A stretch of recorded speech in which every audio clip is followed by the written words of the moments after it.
maybe you're wondering, Lex, what's with those cars on the back there?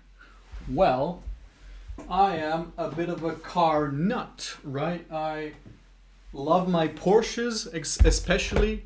So I wanted to make this video to talk about a particular topic when it comes to cars, rare cars, sports cars, Porsches especially. And that is how people consider them to be, at least in part, investments. And I'm gonna burst your bubble here, but I think that idea is bullshit, even when we're talking about the rarest of the rare. And I'll explain to you exactly why. First, I'm gonna show you these cars though.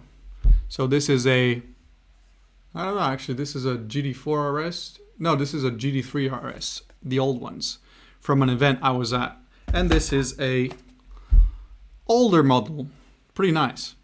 But yeah, people usually consider, especially the old ones, to be investments, right?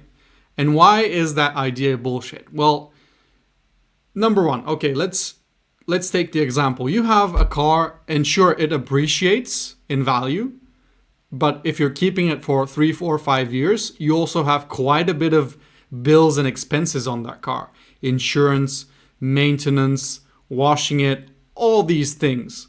And even though it's appreciated, I don't know, 10, 20, 30,000, you still have at least 10, 15K of expenses on the car. So at best, usually you are at net zero or slightly positive on the ownership experience. And of course, this is only when we're talking about rare and more sports cars, right? Because if you have a regular luxury car, like a Mercedes of some sort, it's gonna lose, if you buy it off the dealership, it's gonna lose 30, 40, 50% right off the bat in 2-3 years.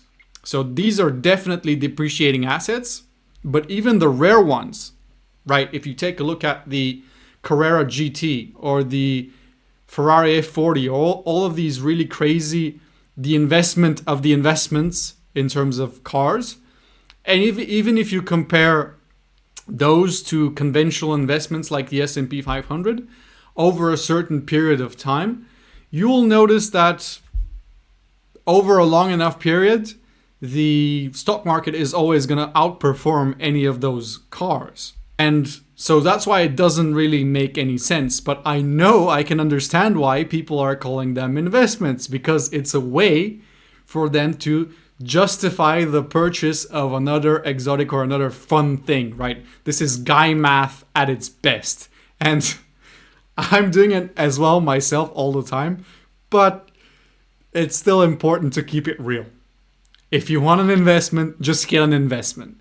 If you want a car, just get a car. Don't think about, doing a mix of investment and car, because if you do, you're going to keep that car in the garage. You're going to baby it. You're not going to drive it much because it's your investment, right?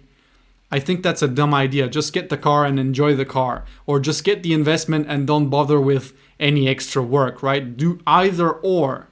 Don't try to do both at the same time, because you don't get an investment in that case, not really, and you don't get a car because you don't drive it. You just put it in the garage. But yeah, that's my 2 cents about car ownership and investments.